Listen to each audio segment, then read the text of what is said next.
Welcome to the Jaco Report. I'm Charles Jaco. A few days ago, St. Louis Congressman Lacy Clay introduced articles of impeachment against Donald Trump in the House of Representatives. In a few minutes, we're going to have an interview with the congressman about that. But first, we're going to look at what impeachment is and is not, the history of this drastic constitutional remedy, and its specific charges that could be made against Trump. First off, what does the Constitution say about impeachment? In Article 2, Section 4 of the Constitution, it says that the president and other officials can be removed from office once they are impeached and convicted of what the Constitution calls high crimes and misdemeanors. Now, this is where some people get a little confused. It says impeachment and conviction. Impeachment can happen with a majority vote from the U.S. House of Representatives, but impeachment by the House does not remove a president. It merely authorizes a trial in the U.S. Senate. If the president is impeached by the House, the actual trial would take place in the United States Senate, presided over by the Chief Justice of the Supreme Court. To convict, 2/3 of the senators, that's 67 votes, would be needed. Now, that has never happened. Only 2 presidents have ever been impeached. In 1868, President Andrew Johnson was impeached by the House, but was not convicted by the Senate.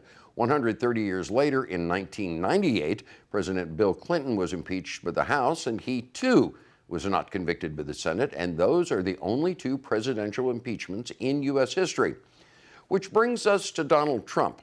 Congressman Clay's articles of impeachment seek to impeach Trump for obstruction of justice. Those charges are outlined in Special Counsel Robert Mueller's report.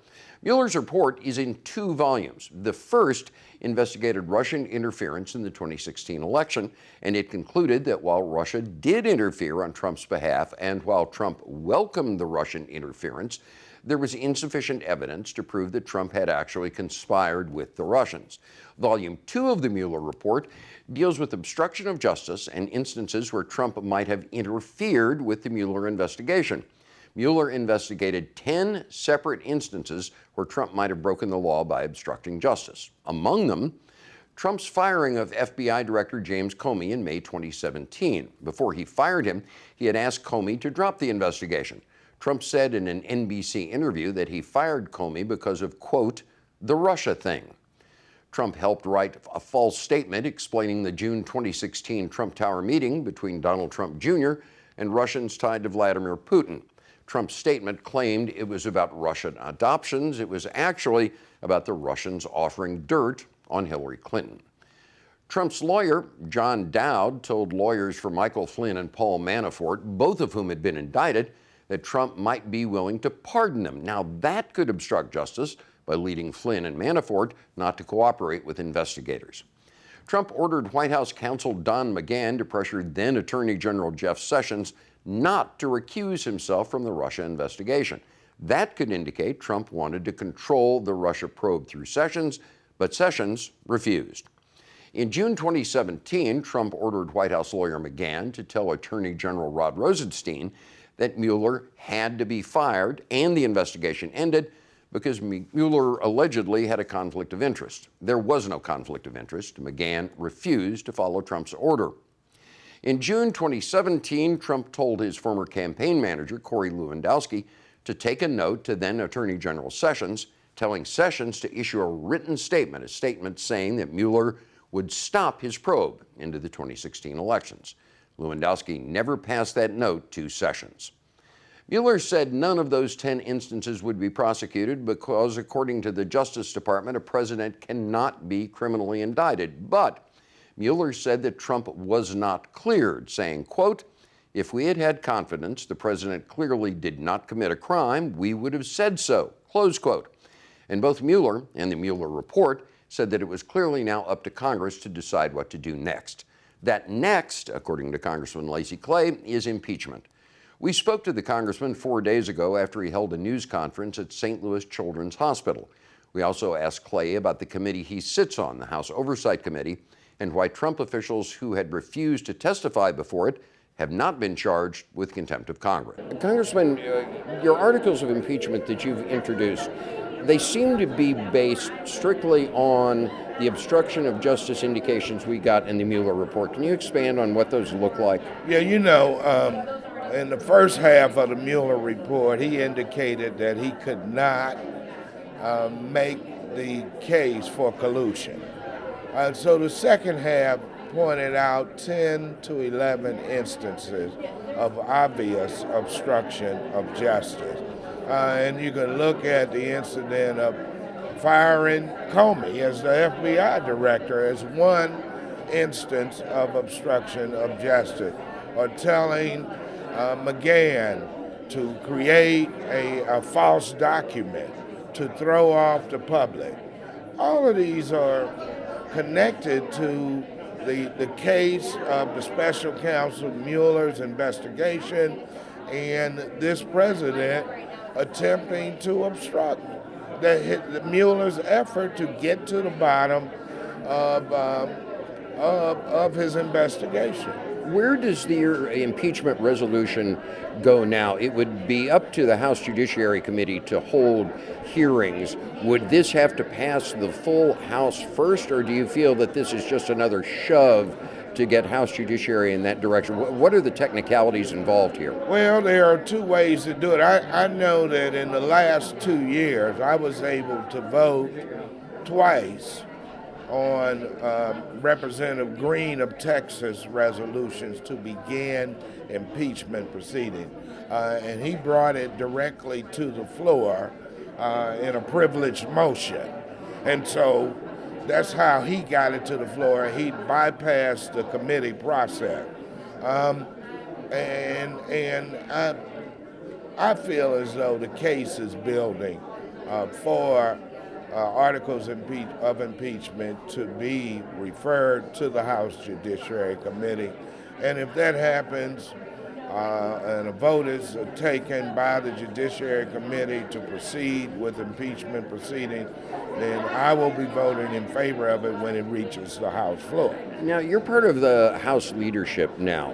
The top person on the pyramid, Speaker Pelosi, has indicated quite a bit of reluctance to go full bore on this. Is this counter to what she would believe in? Does this fit in with it? And does her reluctance impede any of this going forward as far as you're concerned?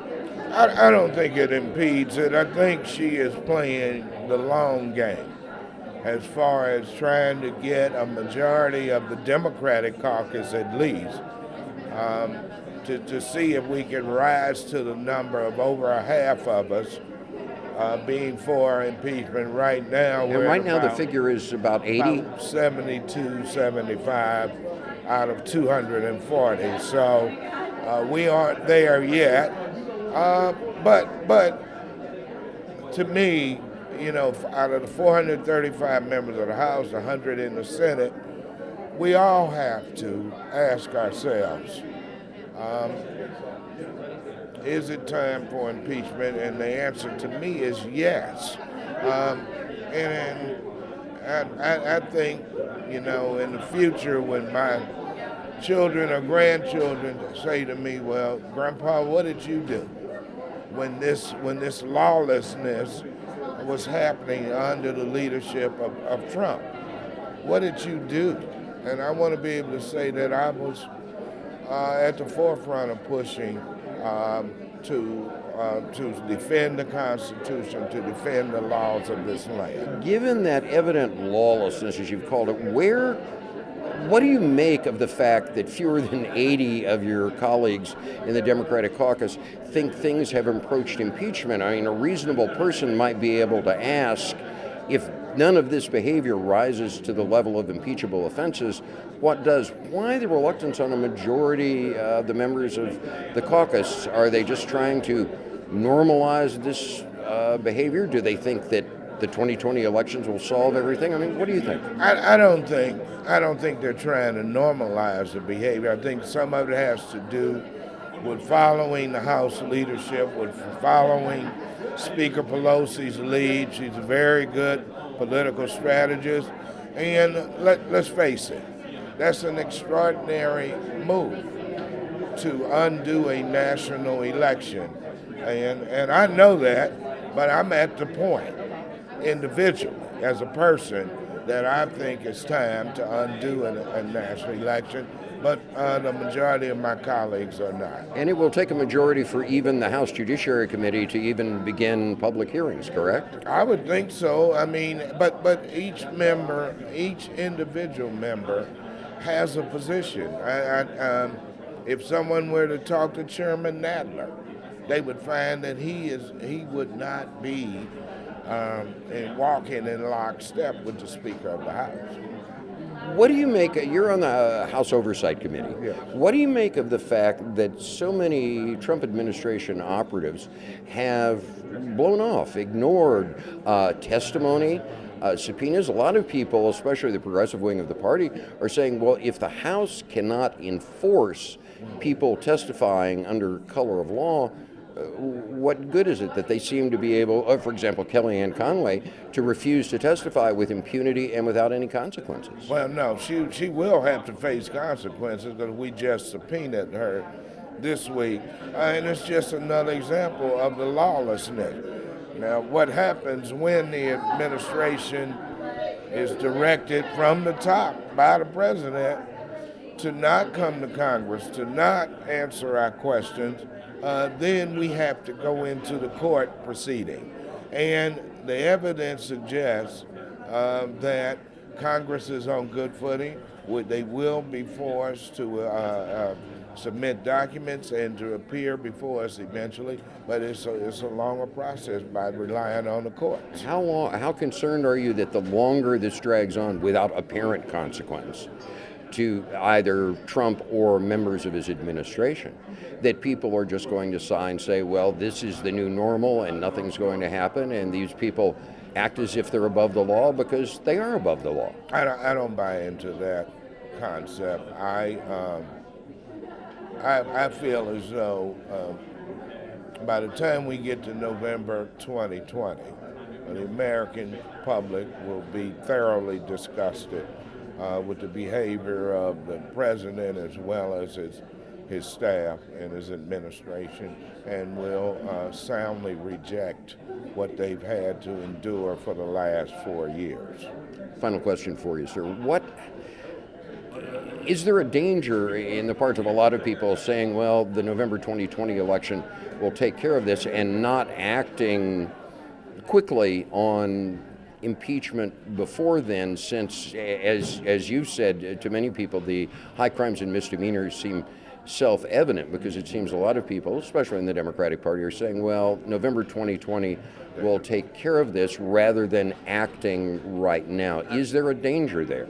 I think we have to look at the political reality here and realize, and the American people need to understand, that even if the U.S. House of Representatives votes in favor of impeachment to impeach 45, he will not vacate the office. There would still have to be a trial held in the U.S. Senate, and 2/3 of the Senate would have to vote to remove him from office, to find him guilty and remove him from office, and that's a high bar. So do you think they should just hold off, given that the Senate's not going to convict no matter what happens? Because you'd need 20 Republicans to vote, or do you think that the situation's urgent enough where hearings on impeachment should go ahead no matter what? No, and I think the House has a separate responsibility, and that is to point out the lawlessness and the unlawful acts of this president, the 10 to 11 instances of obstruction of justice, and to move on that. I think in July, when we go back, when Mr. Mueller shows up to testify in public before 2 committees, the American people will have a better understanding of what's in the Mueller report and what acts have been committed by this president that are unlawful. Congressman Clay, thank you very much, sir. Thank you, sir. St. Louis Congressman Lacy Clay on his introduction of articles of impeachment against Donald Trump. Our thanks to the Congressman, and as always, our thanks to you for joining us. We hope to see you back here next week for another edition of the Jaco Report.